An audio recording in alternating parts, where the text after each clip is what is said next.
ng mga pangyayari sa ating buhay, kung meron man tayong mga frustration, meron man tayong mga malalaking pagsubok sa ating buhay, like Jesus, naku, matindi yung mga rejection na ginawa ng mga tao, mga accusation, mga kung ano ng mga bagay na ipinupukol sa ating Panginoon. Ito yung nagbibigay lang ng mensahe. It will inspire us na sa kabila ng mga pangyayari sa ating buhay, meron na tayong nararanasan ng mga rejection, huwag tayong manghihina. Amen po? Huwag po tayo na parang tatamarina. Huwag po tayo sa pagsalit. Gawin natin kalakasan ang mga rejection sa ating buhay. Since ang ating Panginoong Diyos, kasama natin. Amen po? Sa lahat ng nagaganap sa ating buhay. Purihin natin ang Panginoon.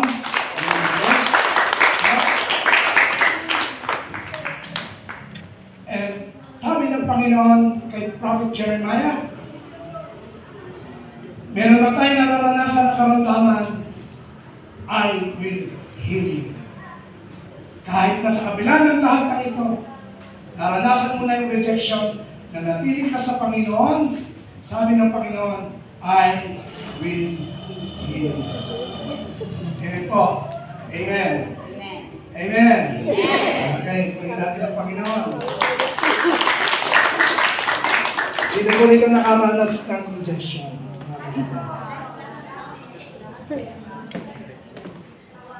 Blessing po yan. Diyan po tayo nahuhubog. Diyan tayo tumatatak. Diyan tayo lumalakas sa mga rejection. Hindi na baling ayawan tayo ng mundo. Hindi na baling i-reject tayo ng mundo. Basta't kasama natin si Kristo. Amen po? Mga kapatid ko ay Kristo, napakabuti ng ating Panginoon na sa hapong ito, tayo po'y muling tinawag ng Diyos to experience the blessing, and in spite of rejection, meron pong mga blessing na ibinibigay ang ating Panginoon Diyos.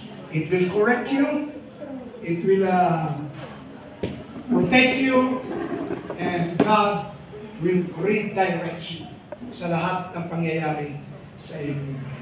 Amen po? Amen? Amen? Kaya ang Panginoon, sa kanya pong pagmimisyon, marami po siyang karoon ng maraming rejection. He was accused, mga rejection ng mga Pharisees, mga expert of the law. The rejection of kanyang mga kababayan. Nasa halip na siya'y tanggapin, kanyang balikbayan, pero hindi po siya tinanggap. Sinaktan pa siya. Masasakit ang pananalita. Amen po? Hindi nila kayang tanggapin. No? To sum up, to recap, na si Jesus ay Mesiyas. Na si Jesus ay tagapagligtas. Na si Jesus ay nagpapagaling. Kasi kilala nila ang Panginoon. Anak ni Jose.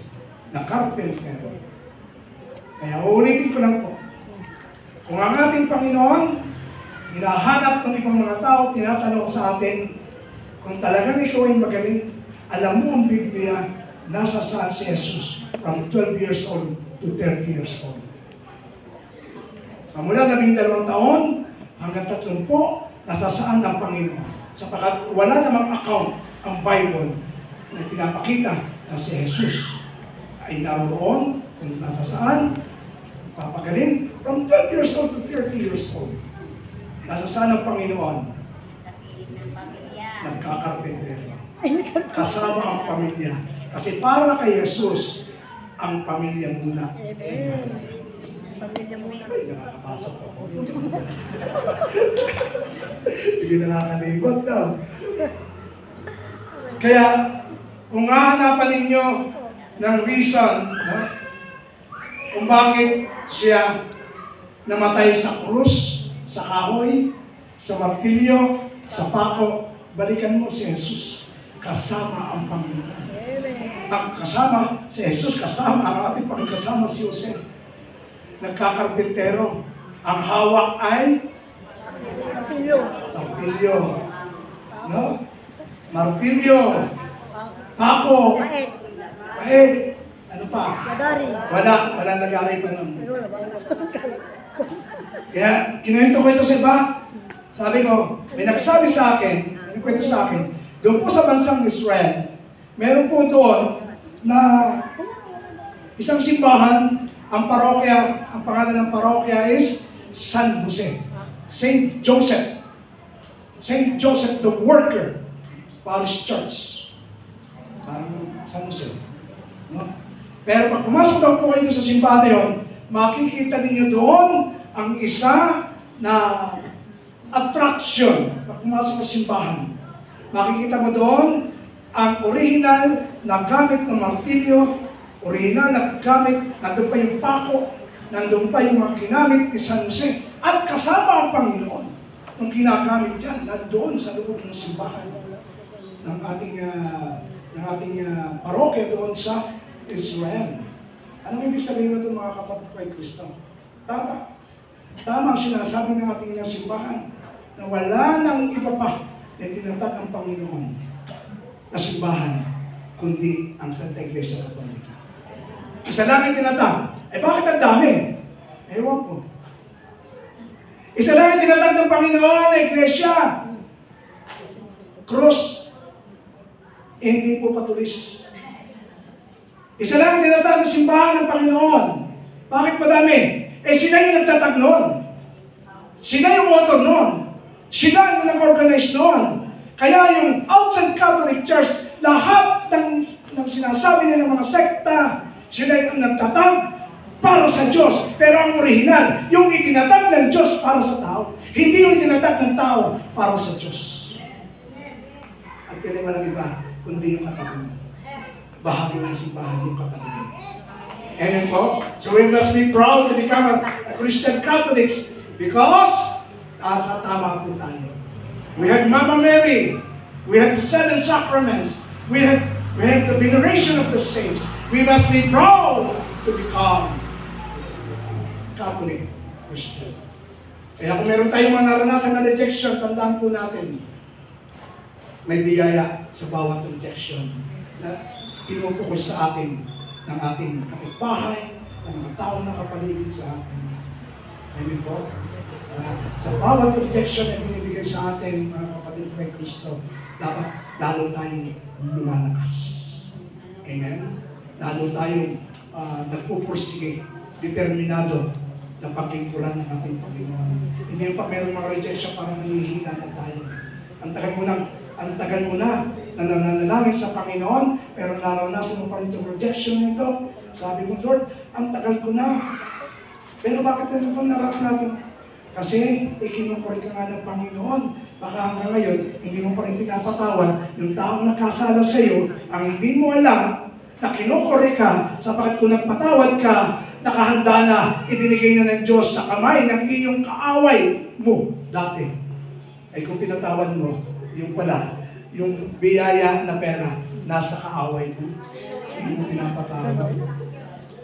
Di ba? Amen po? Yung palang answer prayers mo, nasa sa tabi mo lang.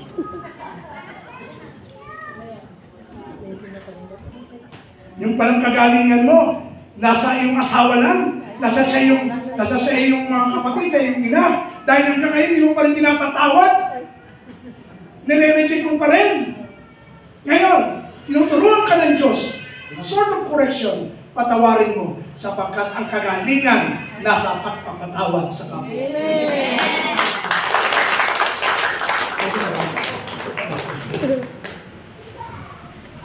Okay, mga kapatid kay Kristo, okay pa ba kayo? Okay, ang plan natin din eh. Meron pa po. Tayo po tayo lahat mga kapatid. Do not discourage. Huwag po tayong humihina. Huwag po tayong negative yung reaction sa mga persecution. Reaction through persecution. Kasi tandaan po natin, kung tayo may nakararanas sa rejection, na parang akala natin pinagsasaraduhan na tayo ng langit. Hindi yun.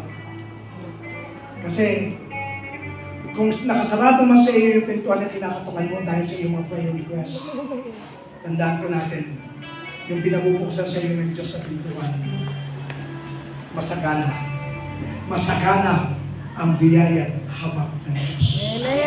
Ang lahat ng hindi nagaganap sa mga tao, na nagtitiwala, naniniwala, umaasa sa Diyos. Taas mo natin ating mga kamay. Yes.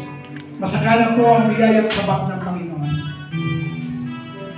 Kung ikaw may nakararanas ng problema, mayroong kang mga pagsubok, mayroong kang pinagdadaanan,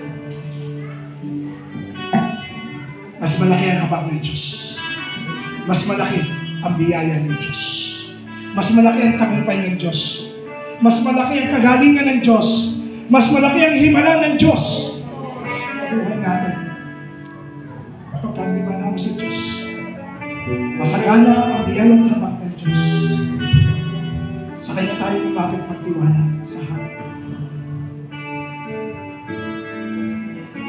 Sa Panginoong Jesus, ako'y nagtitiwala sa biyaya niya't habag. Buhay ko ay may kalinga sa pagsubok at humbay. Lagi siyang dumaraan. Ang Panginoon'y tapat kailanpaman. Kung ika'y nanlalangin,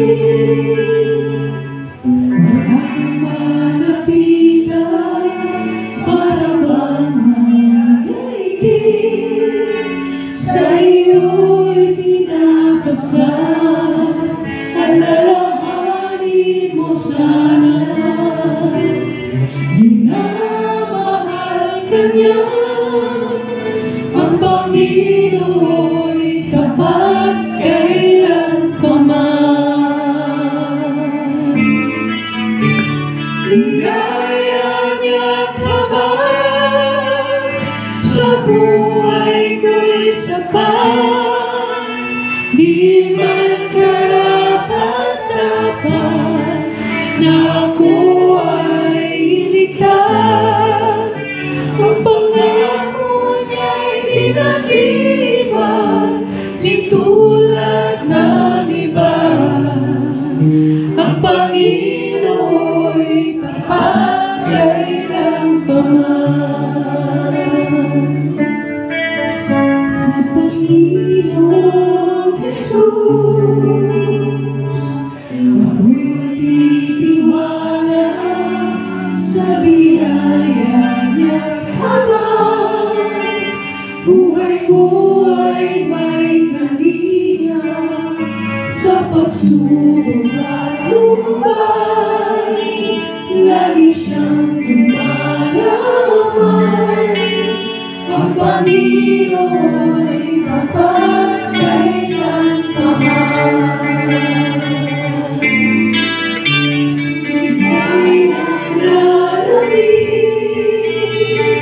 wala kang malapitan para bang hangga'itin. Sa iyo'y pinapasan, alalahanin mo sana. Minamahal ka niya, ang Panginoon'y tapat kailanpaman. Biyaya niya't habag sa buhay ko'y sapat. Di man karapat-dapat na ako ay iligtas. Ang pangako niya'y di nag-iba, di tulad ng iba. Ang Panginoon'y tapat kailanpaman.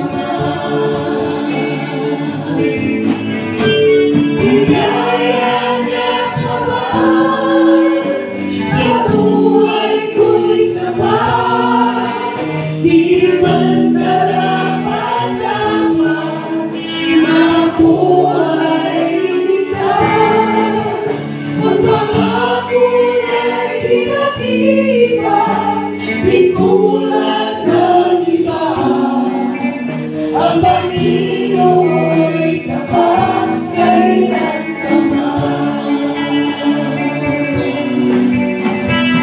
Panginoon sa pagkailanman. Ang Panginoon sa pagkailanman. Yes, brothers and sisters in Christ. Tapat ang Panginoon sa bawat isa. Hindi siya nagbabago noon, ngayon at magpakailan pa.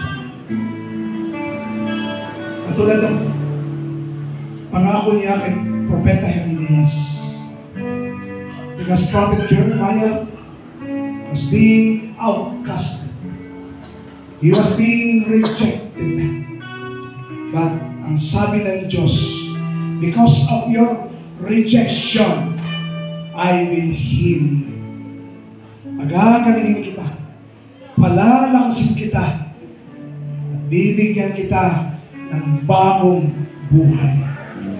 Yes, brothers and sisters in Christ, ano po ba yung ating mga sugat na pinagdadaanan?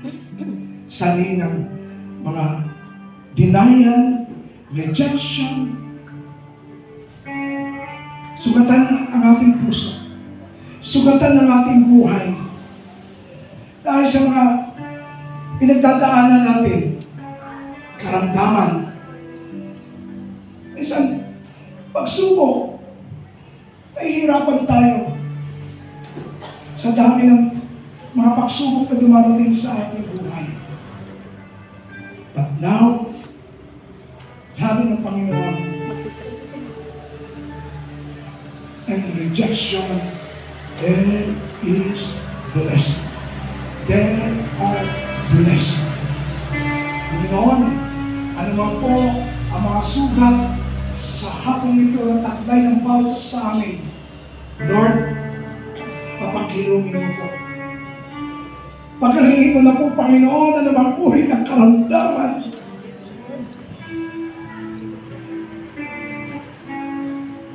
Karamdaman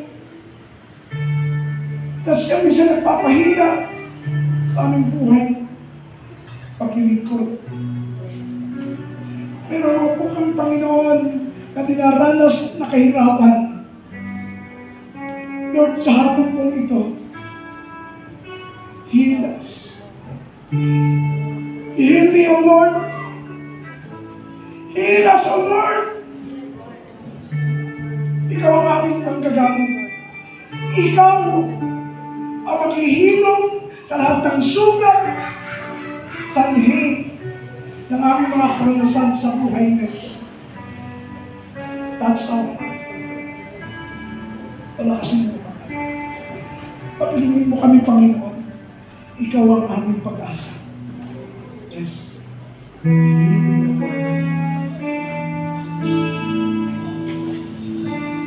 And I will be healed.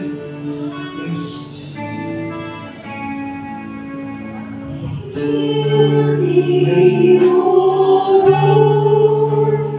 Sabihin niyo na po sa kanya.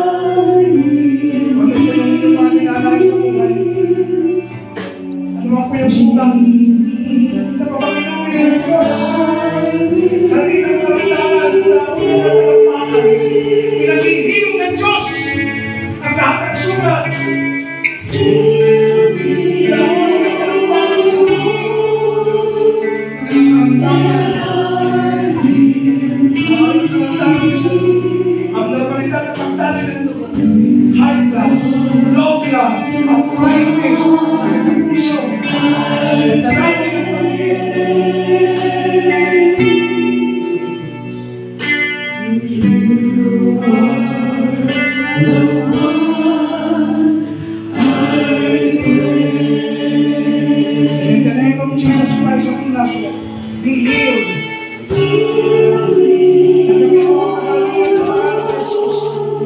God is healing right now. And receive your healing right now. By the power of His Word. And ang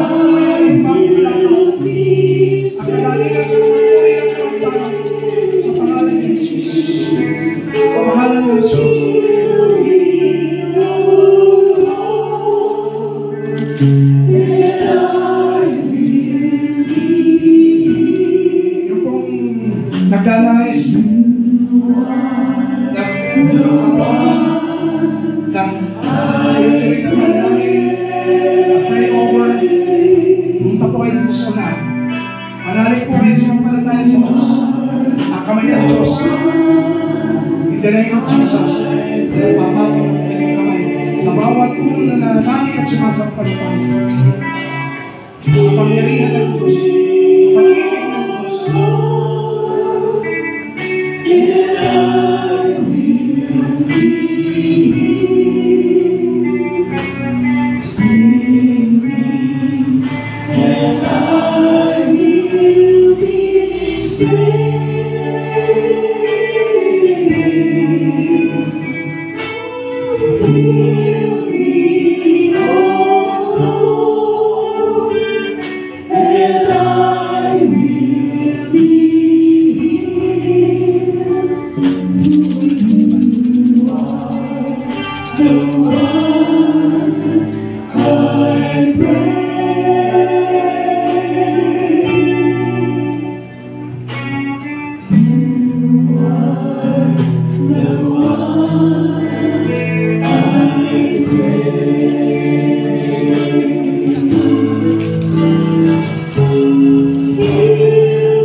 oh Lord, and I will be healed. For you are the one I praise. You are the one I praise.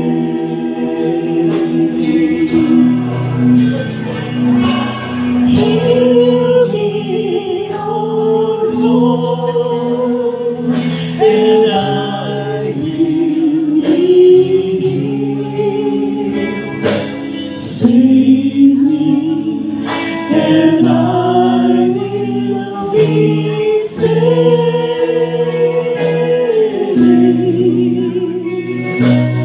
Heal me, oh Lord, and I will be healed. For you are the one I praise.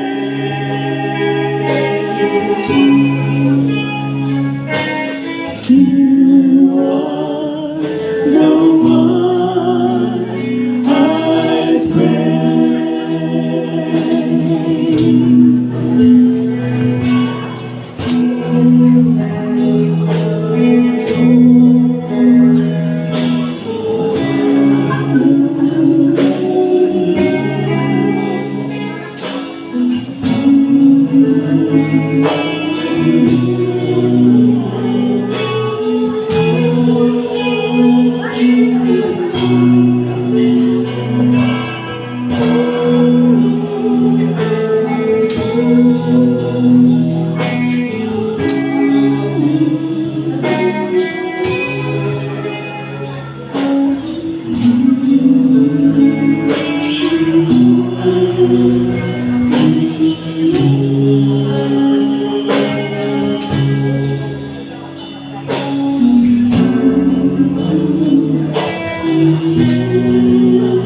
Heal me, oh Lord, and I will be healed.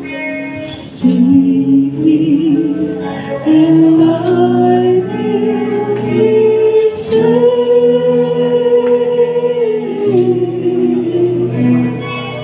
Heal me, oh Lord, and I will be healed. For you are the one I praise.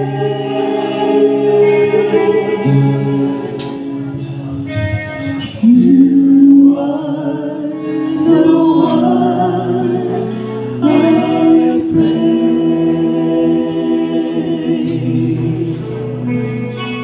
Heal me, oh Lord, and I will be healed. Save me, and I will be saved.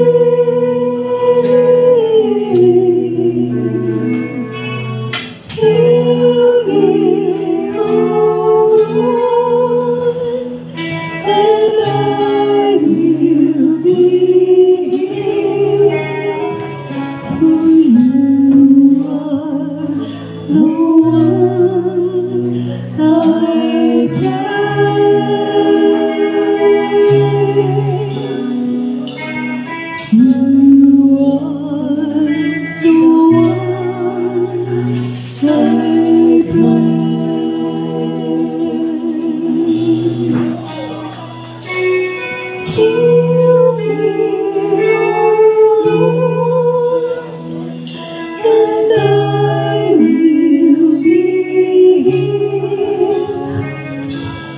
save me, and I will be saved.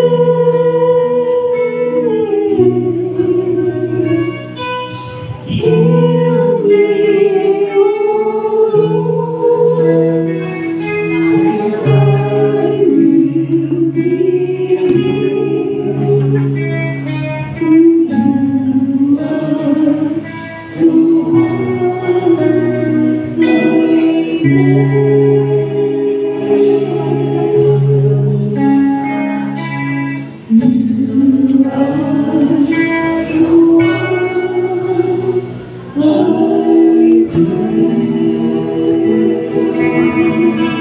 Purihin po tayo lahat, mga kapatid. Purihin natin ang Panginoon. Tingin po natin, ito po yung naranasan natin, mas natin magical experience. At ang ginagawa po natin dito is all about faith in God. Paano tayo minamahal ng Diyos? Pinangawakan natin ang kanyang mga banal na salita, na ang kanyang mga banal na salita ang ginawa ng Diyos pamagitan ng kanyang pag-ibig, ng kanyang kapangyarihan noon, ngayon at magpakailanman ay hindi nagbabago. Kung si Jesus ay nagpagaling noon, siya pa rin ang nagpapagaling ngayon. Siya nagpatawad, siya pa rin ang nagpapatawad. Amen. Siya nagbigay ng mga biyaya pagpapala, kalakasan, si Jesus pa rin yun. Siya nagbigay ng pabayad ng utang,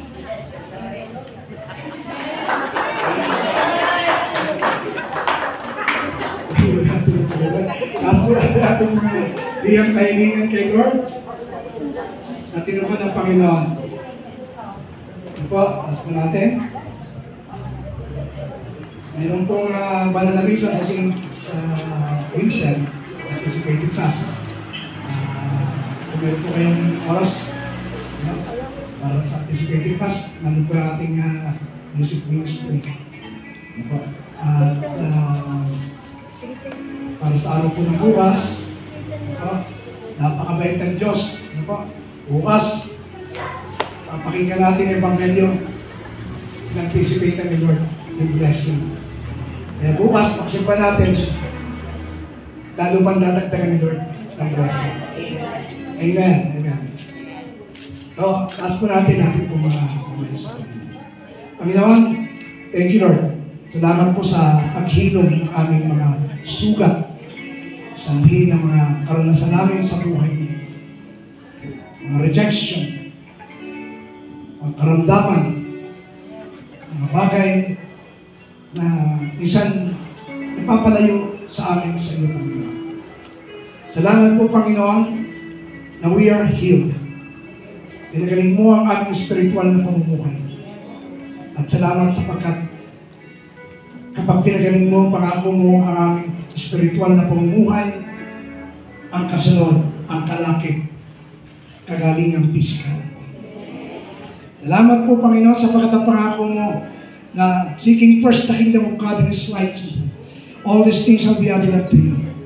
Salamat po at nananalig po kami, uuwi kami ng lahat ng pangangailangan namin sa araw-araw, material, financial, divine protection, pag-iingat mo, Panginoon, ay pinagkaloob mo na sa buhay ng bawat sa amin sa hapon. Salamat po, tuuwi kami, Panginoon, na matagumpay.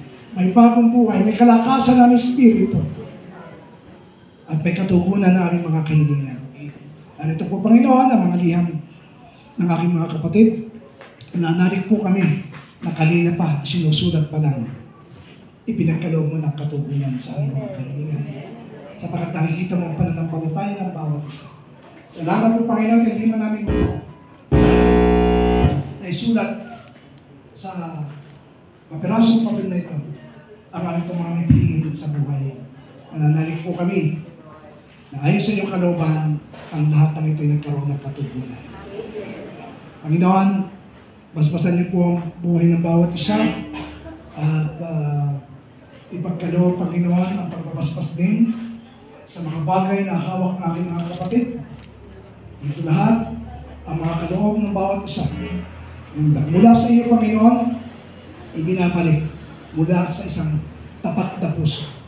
We offer ourselves as a living sacrifices, wholly acceptable to you, O Lord, sa pamamagitan ng iyong banal salita. Kalakip ang mga biyayang pinansya na ito, na nagmula din sa iyo, Panginoon, ibinabalik lang namin. At nananalig po kami ng sa pagbibigay, patuloy naman po kami tatanggap. Sapagkat yan ang prinsipyo mo, Panginoon. At inaki namin, sa pagbibigay, naroon ang pagtanggap. Higit pa sa aming inaasahan. Gusto taman, siksiping ligat, umahapon. Panginoon, basbasan niyo po ang aming mga sa buhay sa masila naroon. Basbasan mo po ang aming tahanan, ang aming pamilya. Basbasan niyo po, Panginoon, ang iyong mga lingkod na pinili mo sa karamihan o kapangunahan ang iyong basan sa lugar na ito ng Baguio, Benguet, sa pangunguna ng aming minamahal na bumubuo ng council. First, Sister Flo, Sister Malu, ang bumubuo ang head ng bawat ministry. Panginoon, pagpalahin mo kanilang buhay paglilingkod. Ang music ministry sa pangunguna Sister Apo, ang mga coordinators sa bawat prayer group, Sister Queenie, Sister Erna, Sister Regine, Brother June, Sister Lonnie, at Sister Sister Grace, sa Latinidad. Pagpalain niyo po, Panginoon, ang aming coordinator naman, Brother June, at ang kanyang buong sambayan. Basbasan mo, Panginoon, ang simbahan ng lalakbay sa sangkalupaan, sa panguna namin na mahal na Santo Papa, ang mga obispo, ang mga kaparihan, religyoso, ang mga secular. Ganun din po, Panginoon, in a very special way, ang aming minamahal na spiritual director, Reverend Father Chet, Habano, at ang aming minamahal na Parish Priest ng San Jose, the husband Mary, Reverend Father Sito Pedro. Pagpalain niyo po, Panginoon, ang diocese ng Baguio. At dalayan po namin in a very special way ang tagumpay sa gagawing seminar sa Buhay Espiritu na mangyayari magaganap sa nalalapit na araw ng Huwebes doon po sa iyong tahanan sa San Jose, the husband of Mary Parish Church, La Trinidad, Benguet. Pagpalayan po, Panginoon, ang lahat ng dadan at pagpapasagaling sa seminar na ito. Sa pangalan ni Cristo Jesus, basbasan po ang siyudad ng Baguio, ang buong probinsya ng Benguet, ang aming bansa Pilipinas, at ang lahat ng bansa sa buong mundo. In a very special way, Lord, nilalapit po namin kakaisa kaming nilalangin para sa magandang kalusugan ng aming minamahal na punong lingkod, Brother Mike J. Vilarde. Pagpalain niyo po siya at patuloy mong gamitin sa kapanahunan to proclaim your word. At ganun din ang kanyang mga mahal sa buhay, ang buong pamilya ng Vilarde's family. Muli, sa dako ito, Diyos, buong puso, tinataas namin sa iyo aming buong pasasalamat, pagsamba, papuri sa iyo lamang, O Diyos, sa pangalan ni Cristo Jesus, sa tulong ni Maria na aming ina, nabubuhay at tagahari, kaysa ng Espiritu Santo, kayo po ay Diyos magpakilanman. Amen. Amen. Amen. Power. Power. Power. At pangalan si Lord. Sa iyong secretary, congratulations. At sa prayers ka. And as Christians, with a great love.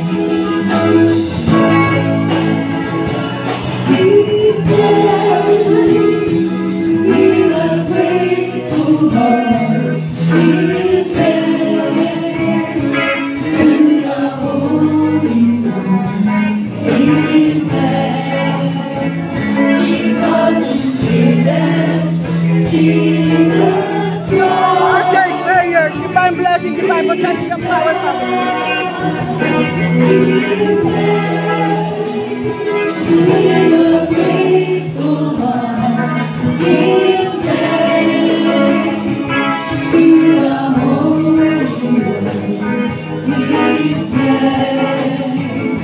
because He's given Jesus love inside.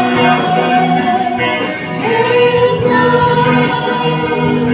when the weak say, I am strong, when the poor say, I am weak, because of what the Lord has done for us.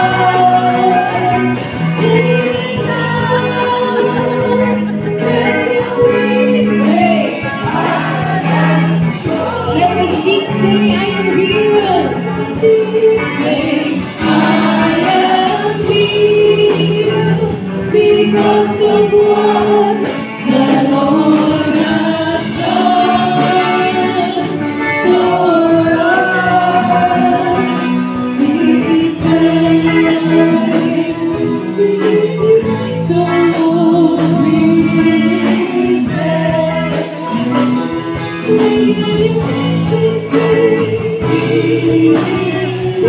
Have blessing, divine protection, divine mercy, divine Jesus sa pag-ibig ko, pag-ibig ang sa akin, tulad mo. Salamat, O Jesus sa pag-ibig ko, ako'y magsasaya sa piling mo.